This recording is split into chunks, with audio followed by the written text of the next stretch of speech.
There was a Kiel asked a question last time about a Stellensatz, and I said an answer. I think it was a good answer, but maybe it didn't drive the point home. Just before I get to this, is it, if R is pointwise bounded, and R is not literally equal to 0, then there exists a homomorphism, a C-algebra homomorphism, from the underlying abstract C-algebra to the complex numbers.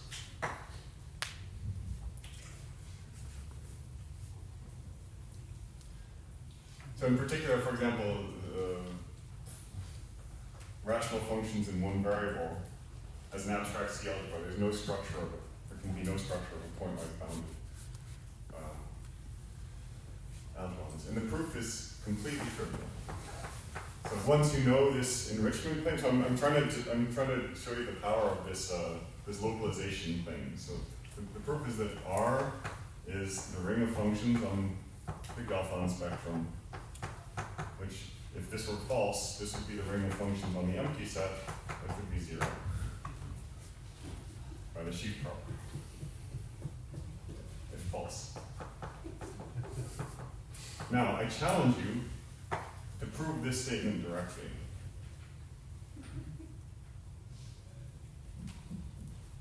Okay, so I've been illustrating the power of this technique of looking at posets and so on.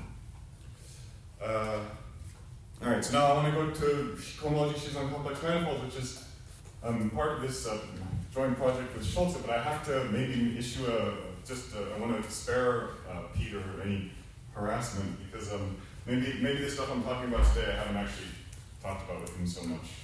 So if there's a mistake, definitely it's my fault. Okay.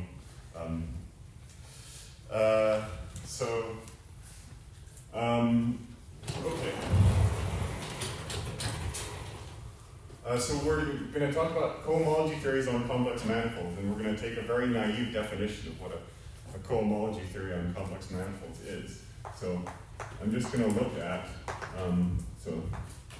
categories of sheaves. So this man C means the category of complex manifolds, and I'm just going to look at sheaves of spectra on this. So this is the set of functors from man C off the spectra, such that if you, for all manifolds, complex manifolds, if you restrict this pre-sheaf to the poset of open subsets of M, then this is a sheaf for the usual open cover topology.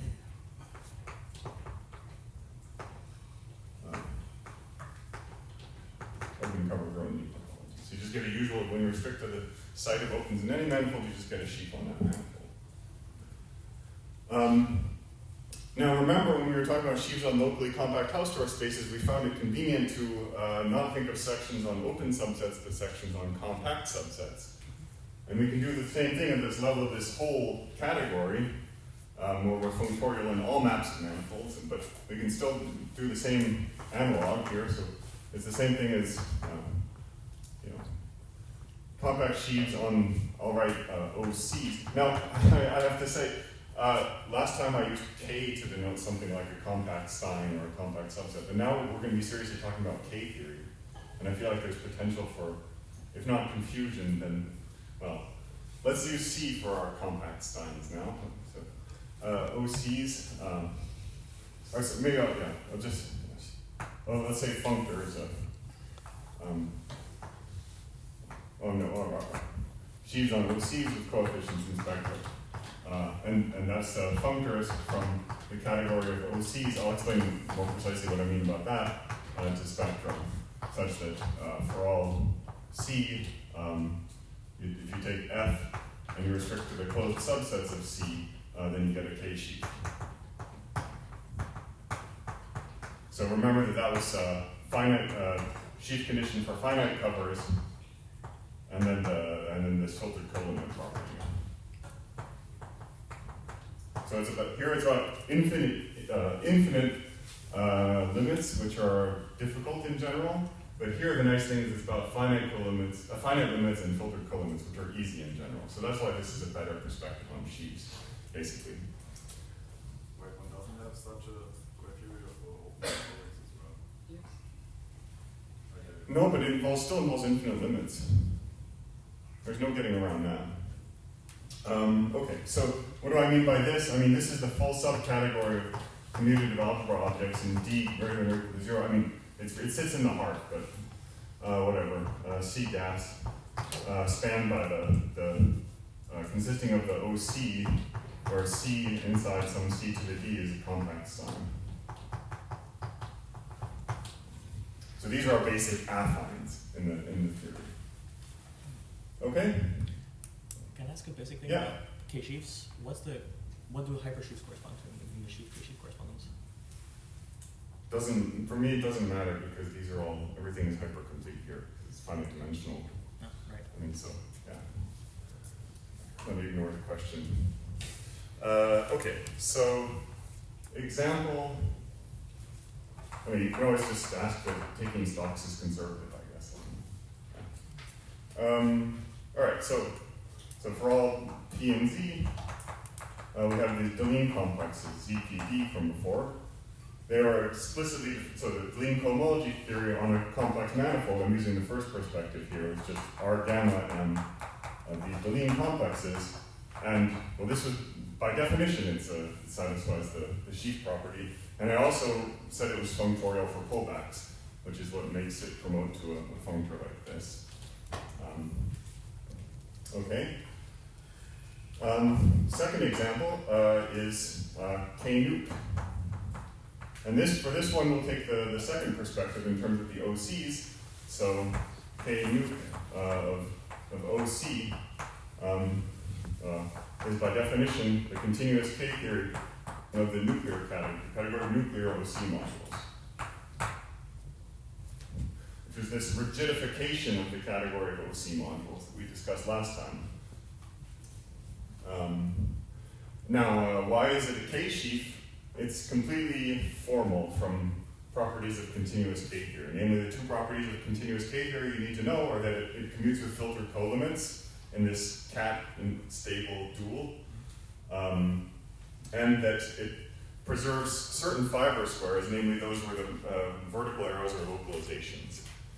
And because these are, so the relevant fibers you need to check are given by tensoring with idempotent algebras, so those are localizations, and so your continuous K-theory preserves this.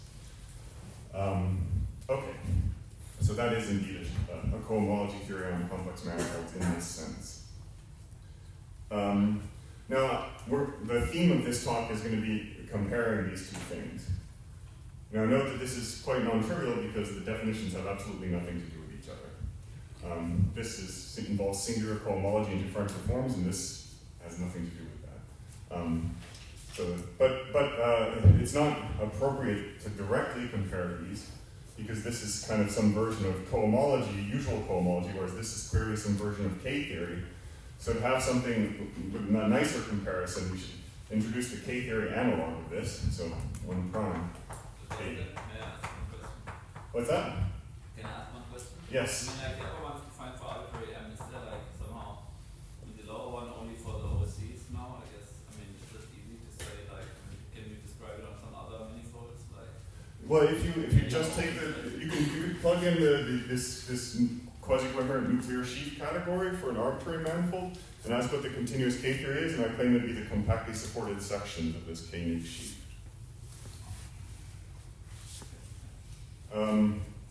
Okay, I'm not going to adopt that perspective though. Okay, so the K-theory analog of Deligne cohomology, which is nice. So let's call it K-Deligne. So in Deligne cohomology, we first map to constant sheaf, which is basically singular cohomology. So here we're going to map to the constant sheaf on the non-connective topological K-theory spectrum, which is the obvious analog of constant sheaf on the integers. But I'm actually going to work in the K-sheaf perspective, because then it makes the next terms easier to write down. And the analog of filtered de Rham cohomology is HC minus, so OK calculated over the gaseous space, so that we're using completed tensor products when we calculate this, the Hochschild complex and so on. And the analog of the de Rham cohomology without the filtration is this HP.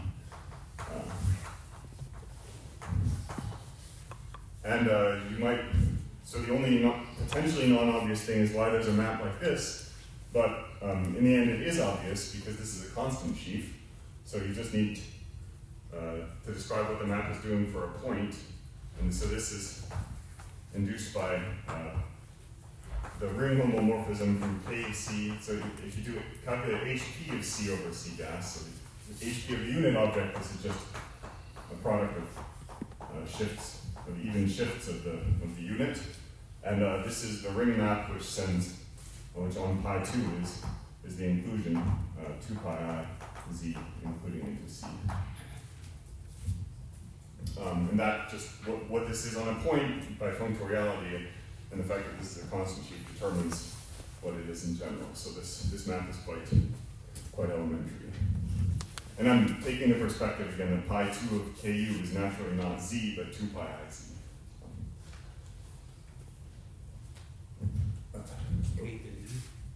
Yeah, I'm calling it Deligne K theory. Okay. Yeah. But note, by the way, that here there was a P, and here there's no P.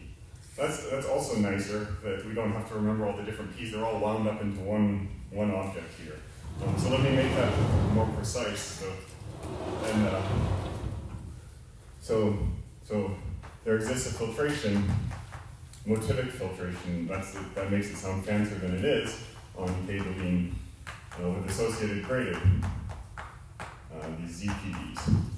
So that's where the P comes from the filtration. The index is indexing some filtration on this.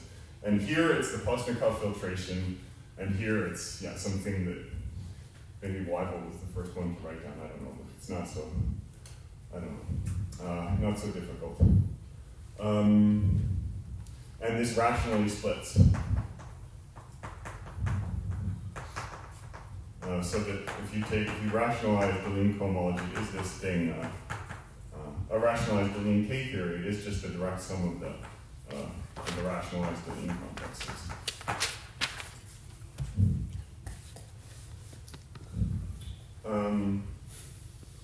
Which recall was the thing that was showing up as the target of the Chern character. Oh, sorry, with shifts. Yeah, 2p.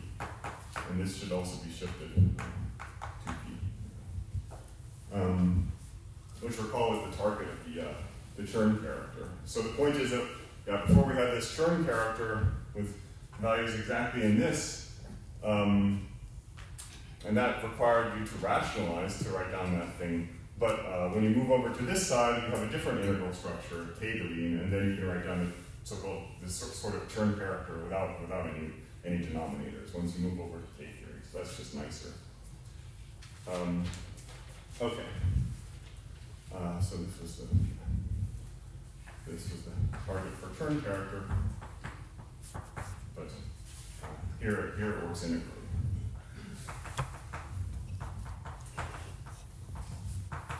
So what I'm trying to say is that the K theory of vector bundles on them actually just maps to K Deligne in such a way that if you go through this, then you get the Chern character. And we'll prove that in this talk that you have this guy.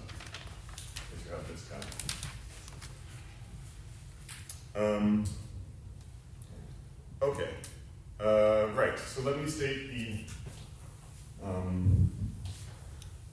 a theorem, and then the main conjecture.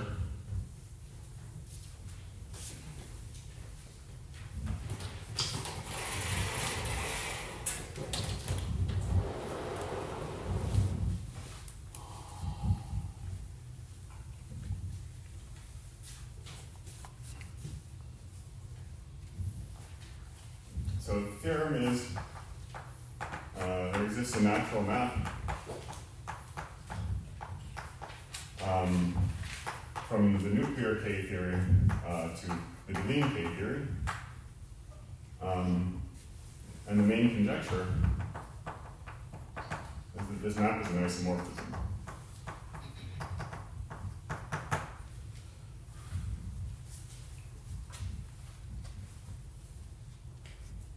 So this is this kind of I would say that sounds a bit silly. It sounds like this is a more reasonable version of the Hodge conjecture. So the Hodge conjecture was some statement about usual K0 rationally surjecting onto some discrete quotient of the group you'd see here. And that only works in degree 0, and it only works rationally, and it only surjects onto the discrete part, not onto the continuous part. But the claim is if you modify the K theory using the nuclear stuff instead, then it should be true in all degrees, should be true integrally, whatever you want. So this is not like sometimes called modified Hodge conjecture, and then completely regretted that when people started thinking it was way more interesting than it actually is. Do you still want to make a statement of the form this literally implies the Hodge conjecture? Well, I've never made such a statement. I mean, this is exactly why I shouldn't have thought of this. I know of no logical relation between this and the Hodge conjecture. Okay. This is exactly why I should never have called it that. Sorry, Dustin. Yes. I have a question about the type of the objects as well. Yeah. It seems like K del can live maybe in like naturally lives in condensed things, or maybe has a. Yeah, no. So in the end, I talked about this axiomatic framework for everything with based on rings. Right. You can always cross with some continuous functions if you want. And so K also does, yeah. Okay. Right. Oh, yeah. And then we stated theorem. So I'm going to give a bunch of evidence for this conjecture. So theorem, in any case, these words don't have any logical meaning, but I mean, whether or not this conjecture is true, this so one of the nice things about this statement, if it's true, is that it tells you that this Deligne K theory is actually an invariant of a category, as K theory should be, right? But this was not how Deligne K theory was defined. It was not defined as an invariant of a category. If the modified Hodge conjecture is true, then it is. It's just an invariant of this category of nuclear molecules, which is reasonable. I'm going to say in any case, this is an invariant of nuke ocean as a nuke sea gas linear category. Can I ask a question? Yes. So this Hc minus and Hp on the right hand side, Yeah. the definition, they are defined as something inside a condensed whatever. Yeah. Or you could do Hc minus of the nuclear case. This is another conjecture that if you do Hc minus of the nuclear category just as an abstract category over Q or whatever, then it's the same as that. Which is open already for the point. Correct. Oh, and that would already go quite a ways towards. Yeah, I'll make a remark about that at the end, perhaps. So this is an invariant of the category, and what does this buy you? This buys you things like proper push forwards. Just by functoriality of continuous K theory, and then and not just K Deligne, but also plus all the terms, all three terms in the definition, and the maps between them. So the cohomology of this sheaf, this guy, and this guy are all invariants of the category. So in particular, the topological K theory, which is that guy, is an invariant of the category, and so you get proper push forwards for it. And this rather easily implies Riemann-Roch theorems. So you have Riemann-Roch theorems for all the terms in Deligne K theory and for Deligne K theory itself, which was I think not known before. Okay. So that last thing again, what did you find? So the fact that let's take topological K theory of a complex manifold. I'm claiming that's an invariant of categories. This implies that it has proper push forwards, and that implies Riemann-Roch. It's saying that the basically some fancier version of cohomology of coherent sheaves, and namely you extend it to this nuclear category, induces a push forward in topological K theory, even though it's an operation only defined for holomorphic vector bundles. It somehow defines an operation for topological vector bundles as well, or at least their K theory classes. And there's a compatibility between the holomorphic push forward and the topological push forward. So, yeah. Okay. Right, so now let me introduce the very simple framework in which the arguments are going to take place. So it's about homotopy invariance. So the definition in F in sheaves of Man-C spectra is, now we're in the context of complex manifolds, so open manifolds, and so I should take the open unit disk. If F of B0 across M, which receives a pullback map from F of M, if that's an isomorphism for all M in Man-C. So homotopy invariance as measured by the open unit disk. So then the theorem, the following are equivalent.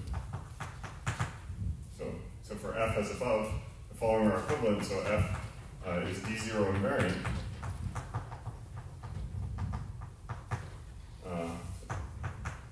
Two is that, so if you view F as a K-sheaf, this is unit interval invariant. Now you might be wondering what the heck I'm talking about, but look, this is a compact subset of the complex numbers. It happens to live on the real axis, but it's a compact subset of the complex numbers, and it's Stein. So it's a valid object. It gives a valid object in our category here. So holomorphic functions on this is perfectly reasonable to consider. And we can ask that form of invariance. I could have also said D invariance, and it would also be equivalent, but I'm going to stick with the unit interval. Okay. The third thing is that so for all D bigger than or equal to 0, again in the K-sheaf perspective. So another special case of these rings O of C is where you take C to be a point inside a larger C to the D. Now that's not, then the O of C depends on which ambient space it is, because the O of C is just germs of holomorphic functions at that point, but it depends on the ambient dimension. But the claim is that, this lives in our category that we're considering, our category of rings that we're considering, germs of holomorphic functions at the origin, and there's a restriction map, the evaluation at 0 defines a homomorphism. And the claim is that homotopy invariance is the same thing as saying that you don't see the difference between germs of functions and just the values.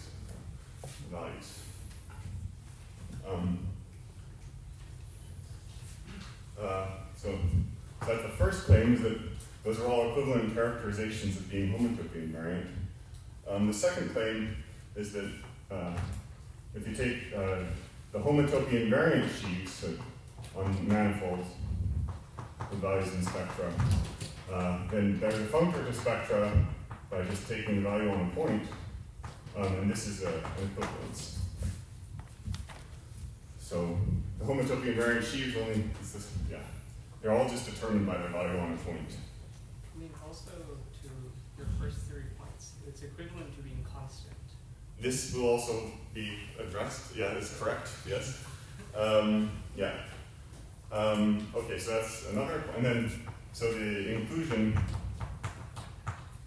from the homotopy invariant sheaves into all sheaves has a left and a right adjoint. So the right adjoint sends, so I take an arbitrary sheaf, and one way to make it homotopy invariant is to build a constant sheaf. So So the constant sheaf I'll take, and it has to have the same value on a point, so I just take the constant sheaf with values, the value of my original sheaf on a point. What does it mean, man F? Man F means that I was not thinking carefully. And meant man C. So this I'm expressing in terms of the, in terms of open manifolds. But the left adjoint, I think you really want to express it in the other terms instead. So then F now is a K-sheaf. This will go to just a geometric realization over N in the simplex category of F. You just cross with a delta N, where this is viewed as a compact sign in exactly the same manner as the unit interval. It sits inside R to the N, which sits inside C to the N as a compact convex set, and it's fine, and you can do this. Okay. Right. So this is very straightforward to prove. By the way, yes, of course, coming back to Peter's remark, I mean, the fact that this is the right adjoint also shows there's another equivalent characterization that you're in here if and only if you're a constant sheaf. Yeah. This is very easy to prove. So maybe the first statement you should think of is like, is this one here, just in terms of the definition. And it's basically because a complex manifold is a union of polydisks, and polydisks can be contracted to points using D0 homotopies by just scaling. And so the only thing you should need to know to determine a homotopy invariant sheaf, well, since it's a sheaf, you only need values on polydisks, but since it's homotopy invariant, you should only need the value on a point. And this is just some fancy version of that naive argument, which is not difficult to carry out. But on the other hand, the description of the inverse to this functor is also kind of quite clearly, or the adjoint is also quite clearly implemented by this formula here. But then again, a criterion for a sheaf being a constant sheaf is that the stalks should be the same, should all be the same, namely the same as the value on a point, and that's what gives this. And then you're basically done with the proof. I mean, you have to see that this invariance is the same as this invariance, but you can use homotopies. This is contractible, so that invariance implies that invariance, because there's no sheaf cohomology here. And then the other way around is you can again just use a homotopy of this form to prove that this is contractible. So it's all quite straightforward. Okay. So for us, it's this operation that's going to be the most useful. So let me give some example. So what happens if you take a complex manifold, then we can look at the representable pre-sheaf. We should make it a pre-sheaf of spectra freely, and then we have to sheafify it. Let me not use any notation for the sheafification here. And then let's homotopify it. Oh, H. So this functor I'll call H. The left adjoint, I'll call this FH. So we're forcing a sheaf to become homotopy invariant in a universal way. And so what happens when you homotopify this? Well, you get, it has to just be determined by some spectrum. So this should be R gamma on M with coefficients in some spectrum, and what spectrum is it in the notation from Thomas's talk? It's just the underlying homotopy type, the suspension spectrum of the underlying homotopy type. This is completely elementary to see by mapping out on both sides and these equivalences. Both sides have the same mass to constant sheaf. So this just, on the level of these representables, this homotopification just takes the homotopy type as you would expect. So that's one example, and then you can bump this. You could take, GLN is a special case of a manifold, and PGLN is just a colon of those, and then K theory is built out of that. So the upshot I'm trying to get to is if you take the theory of K theory, usual K theory of vector bundles, And one of the reasons this isn't as good as the nuclear stuff is that this is not a sheaf. But you can sheafify it. So that's sheafify. So if you do that, and then you can't control this. Then it's not obviously an invariant of the category anymore, and so on. So this is part of the reason why nuclear is better. Okay? If you take the thing that's an invariant of the category, it's not a sheaf. But then you could sheafify it, but then it's not an invariant of the category anymore because you need to know about open subsets and stuff. And so it's just, there's no good thing here. That was algebraic theory of the abstract category, right? Yeah, exactly. Yeah. Okay. But then we sheafify it and then we homotopify it. Well, anyway, at the end of the day, it follows pretty immediately from this that it's just little ku cohomology of your manifold. Connective topological K theory of your manifold. Okay.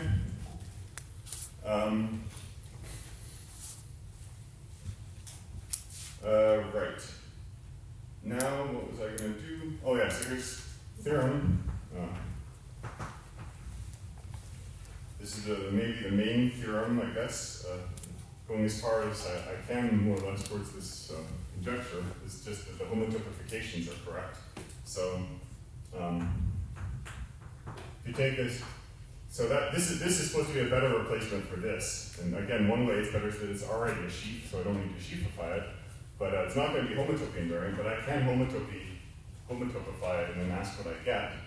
And then again, it's going to be determined by some spectrum, so it's going to be the cohomology, the coefficients in some spectrum, and that spectrum is now non-connective topological K theory. Very logical. So the first K theory is like connected Connected with this? on On the left? Well, it doesn't really matter. Because for a polydisk, the ring is going to be regular in Ethereum, so. Yeah. But yeah, that's a good remark. So remark this is connective, no matter how you define it, it ends up being connective as a sheaf.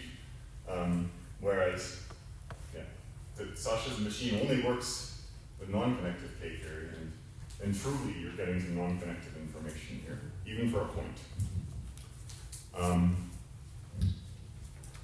Yeah, so maybe I'll even say that. So that the map from K to the homotopification is an isomorphism in degrees less than or equal to 0, so on NEC.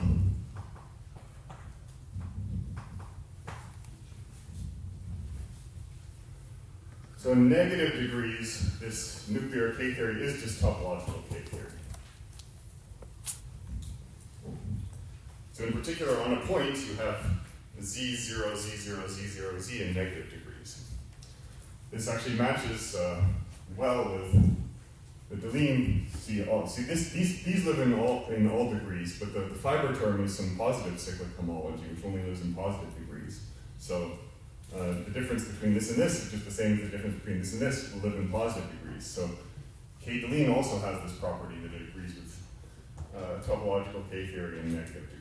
And now we check that at least for K nuke. Okay. And then I'll say that I won't explain this, but it's a similar argument, just much easier.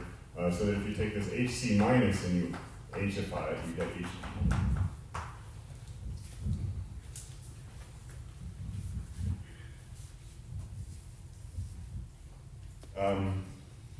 So then this implies the previous theorem, namely the existence of the comparison map, because we have a topological, so I claim there exists a natural trace map to HC minus, and this uses rigidity of nuked C gas. If you want a trace map on linear categories over a base from Sasha's K theory to the relative Hochschild homology over that base, you need that base to be rigid. It doesn't work for a general symmetric monoidal, even nuclear base. It really has to be rigid. So this is quite crucial for it to be rigid to have this usual trace from Sasha's K theory. the relative partial homology over the base. Right, so that's a trace map, and we can just homotopify the trace map. Homotopification is a natural operation, which, by the way, even makes sense for categories, because you can just tensor with the categories instead of crossing with the unit intervals. So. And then by the two parts, the bottom, top, and the first and the third part of the theorem, this is just another way of writing this is just another way of writing the pullback diagram defining the mean K theory. So the map from this to the pullback is providing this comparison map, which was the claim in the previous theorem.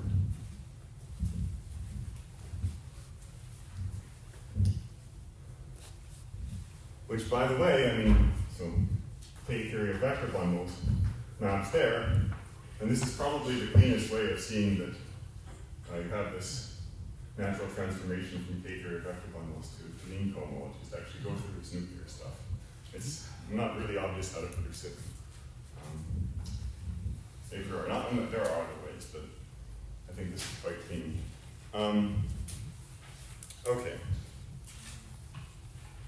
So I'm going to give the proof of this theorem, or sketch the proof of this theorem, and I'm going to do it in the style of Sasha, so I'm breaking it up into many steps. And then I'll say they're all obvious.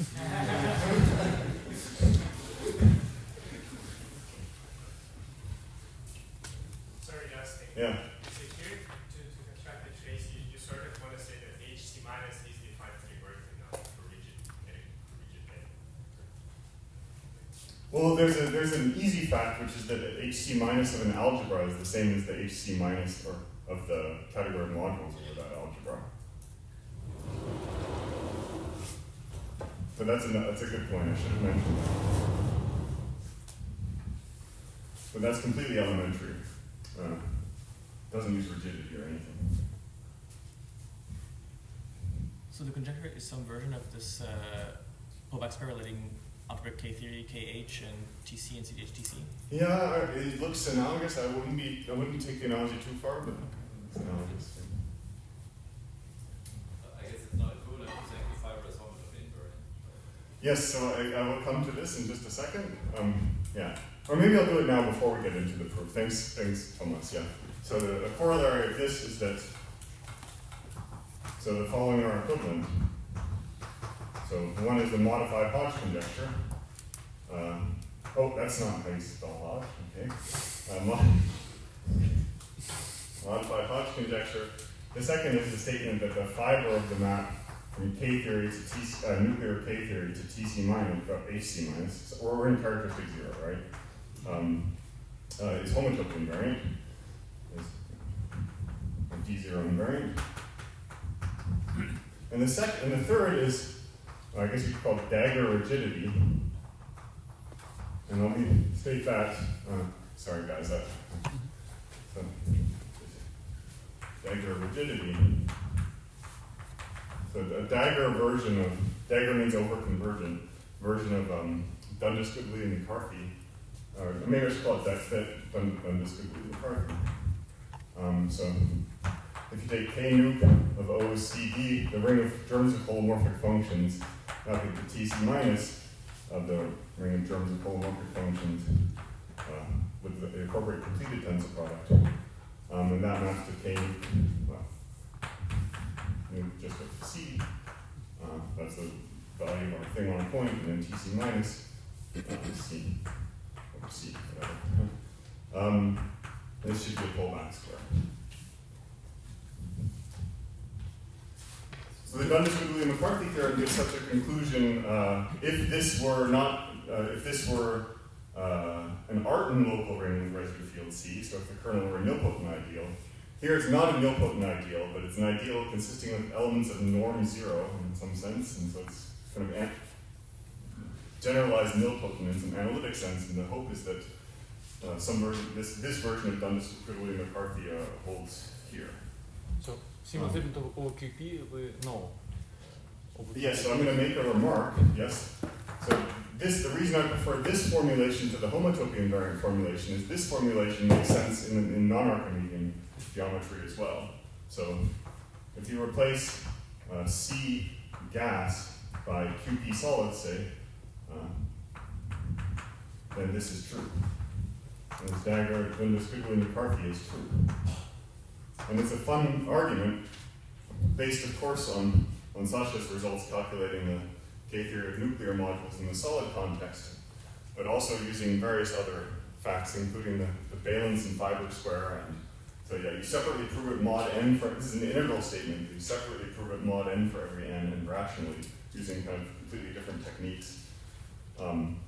So it's really, it's quite, I think it's quite amazing that it works out in the end. This ends up being true. But I consider this to be strong evidence in favor of this modified Hodge conjecture. We can reduce it to something which has a non-Archimedean analog, and that non-Archimedean analog is just true for deep reasons, but it's true. Okay. Yeah, and maybe I'll make another remark. So we also conjecture that HC minus, oops, yeah, it doesn't, it's the same thing. But HC minus of OC over C gas is the same thing as, or let's say HH, it follows. HH is the same thing as absolute HH of nuke OC over Q. That's it. So it would be more like, if you're thinking from the perspective of nuclear K theory, this is the more obvious thing to put in the pullback square there, because this is just the Hochschild invariant of the exact same, continuous, I mean. This is the Hochschild invariant of the exact same category. And this one is a priori closer to the nuclear K theory than this one is. But I conjecture they're the same, and again, this is true in non-Archimedean analog by Adriano Cordova's work. And I forget where the accent goes in the O, in spite of the fact that he was my PhD student for 3 years and master's student for 2 years.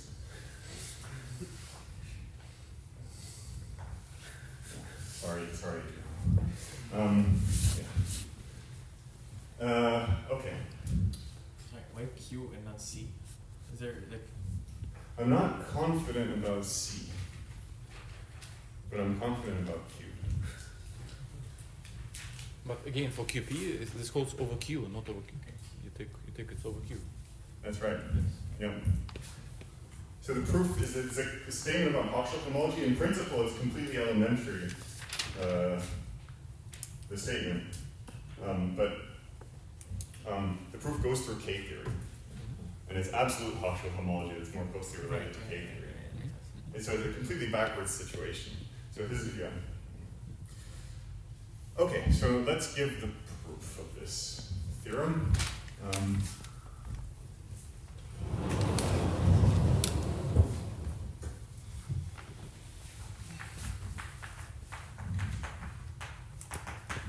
So step one is that we have little ku, which is the homotopification of K theory of vector bundles. That maps to the K nuke homotopification. The claim is that this factors over big KU. That's a ring map. So this is just a condition. This is just gotten by inverting a degree 2 element in here. So I'm saying that the bot class, which lives in degree 2 here, is invertible when you go over here. So i.e. Bot is invertible in the homotopification of K nu. So that's producing our comparison map. And this secretly means the constant sheaf. So the proof of this uses Gaga. So let me formulate Gaga. So Gaga states that if X is smooth and proper, algebraic variety over the complex numbers, then you can look at the usual quasi-coherent derived category of X, And that is linear over the usual algebraic derived category of C. Which, to emphasize that C is a discrete ring here, I'll put C as a point. But then we can also now tensor to our nuclear base, nuclear C gas. This is actually just a full subcategory of here, the full subcategory generated by the unit in here. So we can tensor up, and that is naturally isomorphic to this nuclear quasi-coherent sheaves on the analytification of X.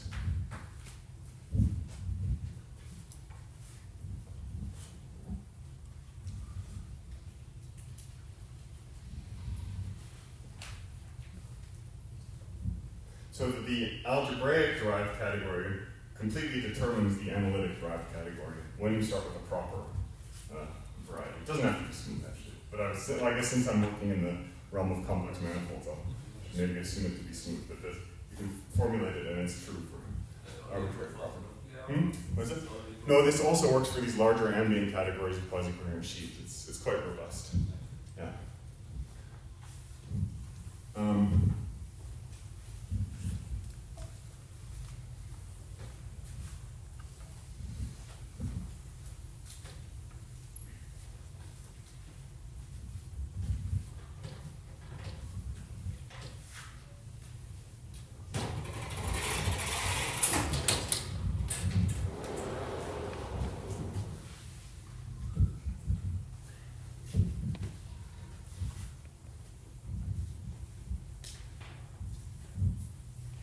Sorry, my naive question. If X is proper but not smooth, non-algebraic, consider some non-algebraic, is it true that nuclear of X analytic is fully dualizable over nuclear of C gas? Because this is true for algebraic by your Gaga statement. Relatively over Wait, fully if dualizable. it's smooth? Smooth and proper, but non-algebraic. Yeah, it's still dualizable. It's still relatively dualizable. Relatively dualizable. Yeah, you can write the same proof as for Just the same proof yes, as for sheaves on compact house spaces. Yeah. Okay. Right. What do we do with this? Let's just apply this in a very, very simple case to X equals P1. Then we deduce, so there's the usual valence and semi-orthogonal decomposition of the derived category of P1. Similarly, orthogonally decomposes into two copies of the derived category of a point. And then that tensors along, and you get the same semi-orthogonal decomposition for the analytification of P1. So, new P1, semi-orthogonal decomposed into two copies of nuke C. And that tells you that the K-theory, the nuclear K-theory, we've done a K-theory calculation. And in fact, you can tensor with any manifold. So let's say cross C.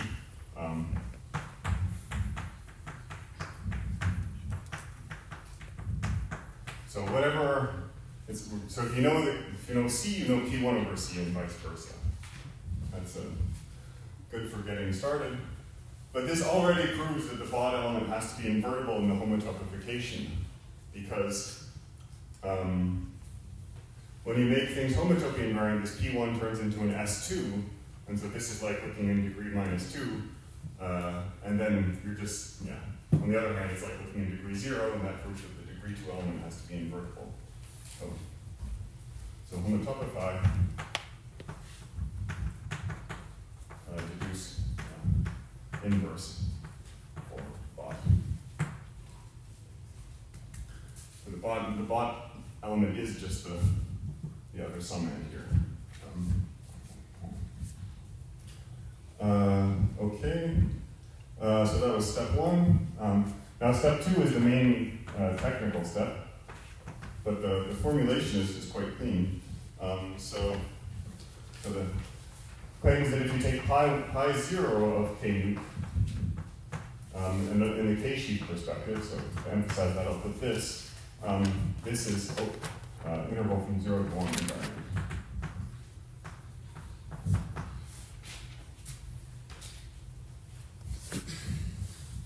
So note,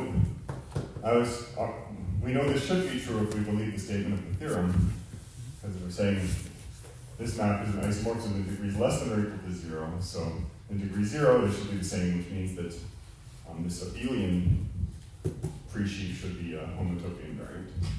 But the key step in proving that theorem is to prove this special case. And the proof here uses that. So we have a natural map from the algebraic K-theory of the discrete ring OC to the nuclear K-theory, which is the K-theory of continuous K-theory of OC.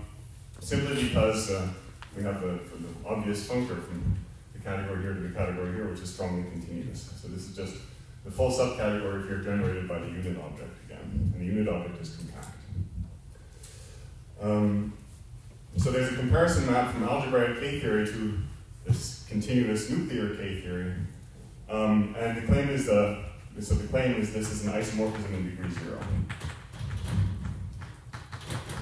And now note, and only in degree 0. Meaning it's not true in positive degrees and it's not true in negative degrees, but it happens to be true exactly in degree 0.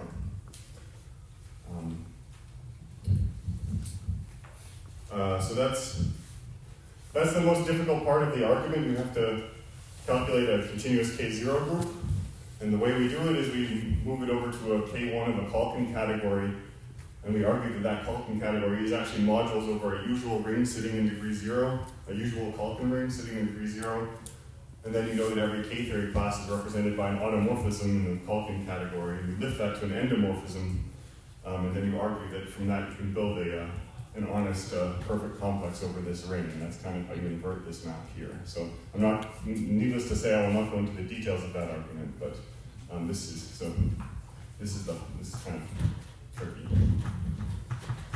It's tricky, but sort of straightforward. Okay. So then the point is that so K0 vect. Okay, finally generated projected modules over OC. This is homotopy invariant by Brauer-Oka. So Brauer-Oka tells you that the holomorphic vector bundles on a Stein is the same. Isomorphism classes are the same as on just the isomorphism classes, not the categories, but the isomorphism classes are the same on as for topological vector bundles, and topological vector bundles are homotopy invariant. Okay, so that's step 2.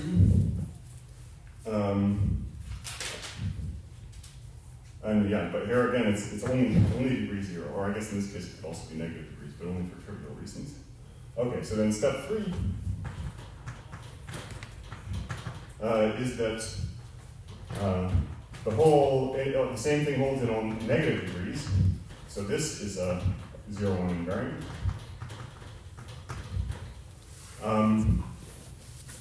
We have to go from degree 0 to negative degrees, and the way we do this is by some descending induction using P1, so use Basti looping.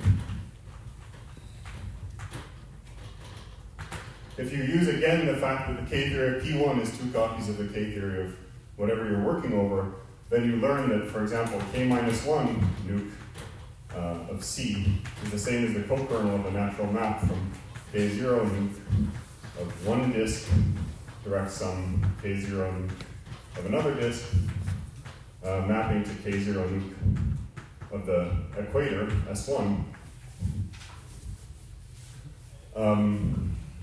And these are all compact Steins. Oh, I should be crossing with C here everywhere.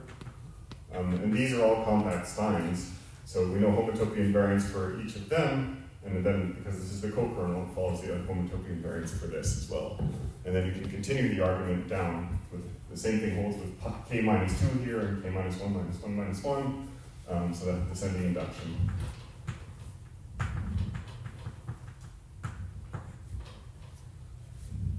Okay.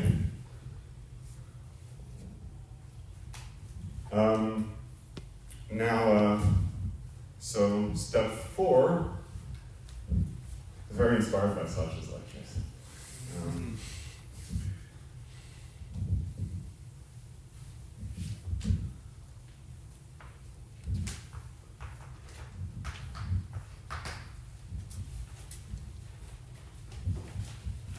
So right, then, so K nuke to its homotopyification is an iso in degrees less than or equal to 0. So that follows immediately from the formula for this and the previous claim. So this is geometric realization of K nuke of your thing cross delta n.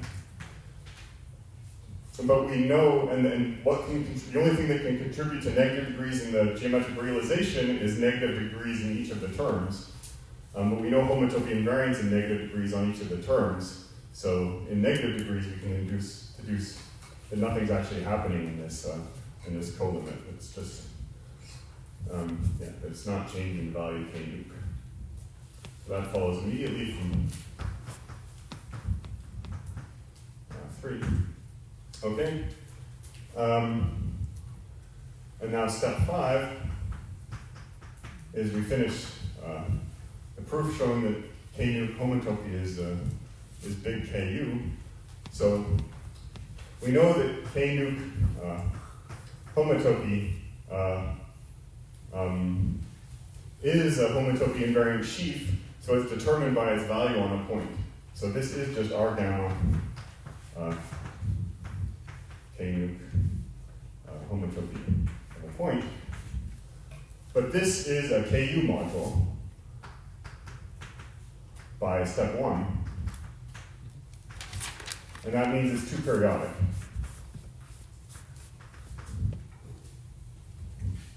And to determine what it is, and we want to prove that in degree 0 it's Z, and in degree -1 say that it's 0.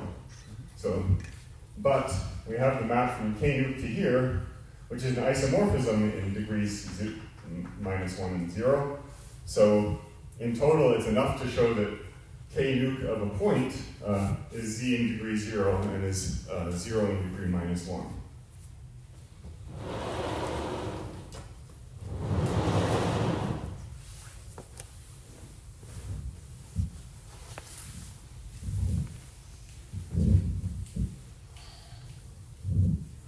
So it suffices to show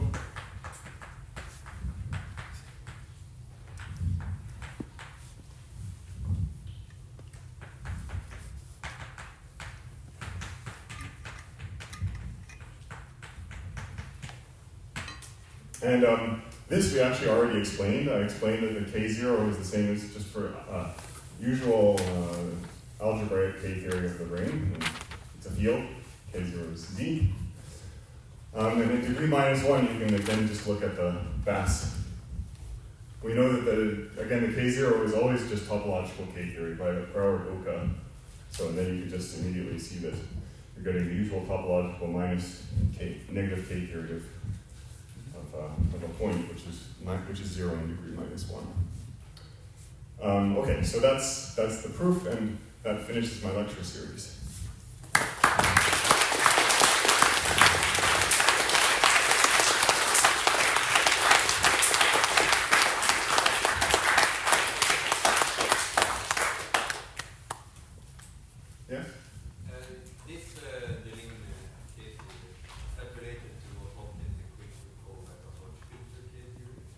This is, right, so yes, I'm sure it's the same. So I do believe Karubi is the original reference, but I think it was later investigated by other people, many other people, and including Hopkins and Quick, yeah. Then I have a follow-up. Is it, do you recover like this description of Karubi K theory for C classes? Could you repeat the question, please? So Karubi made this multiplicative K theory. Yes. Through like a secondary characteristic classes. Yeah. You recover that from the link K theory. Oh yeah, that's the same, yeah. The question was about if this is the same as Karubi's multiplicative K theory. I mean, as long as you're putting in the right ring, I mean, if you don't put in a ring of C infinity functions, then it'll be the C infinity analog of all this. But if you put in a ring of holomorphic functions, yeah, it's going to be the same. Yeah. Yes? So you say here that when you age iso degrees less than equal to 1, is it also surjective in degree 1? Oh, less than or equal to 0, I said. Is it also surjective in degree 1? I think it should even be an isomorphism in degree 1, but it's hard to prove. even for a point. Is it hard to prove surjectivity? No, it's not hard to prove surjectivity. So probably one could prove surjectivity in general, but I think it's even an isomorphism in general that I don't know how to prove. Yes? I just wanted to, I mean, this analog of this with William computer decision making, I guess you expect a similar statement whenever you have like a dagger notebook ideal in the. Let me not be too ambitious and stick to simple special cases. I mean, actually, even in the non-Archimedean setting, I mean, the proof I came up with for the non-Archimedean analog of this statement in terms of functions, I kind of used special properties of affine space. So you need some control.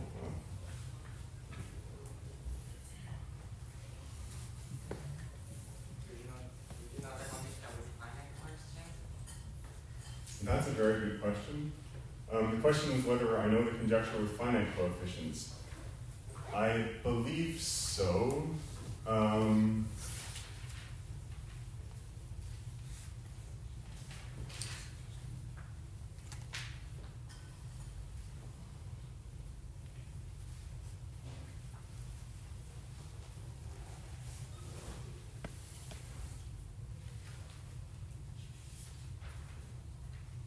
But maybe not, actually. It's a very good question. With finite coefficients, is it equivalent to saying that k nuke mod n is just a Homogeneous invariant straight up? Yeah. Yeah, right. So the question was, yeah, exactly. So the remark made by Maxime is that with finite coefficients, the TC terms die for obvious reasons, like characteristic 0. And the conjecture is equivalent to just homotopy invariance of mod n nuclear K theory. I would imagine, the reason I thought yes was because I thought some Suslin techniques could probably be used to prove it, but I shouldn't say for sure.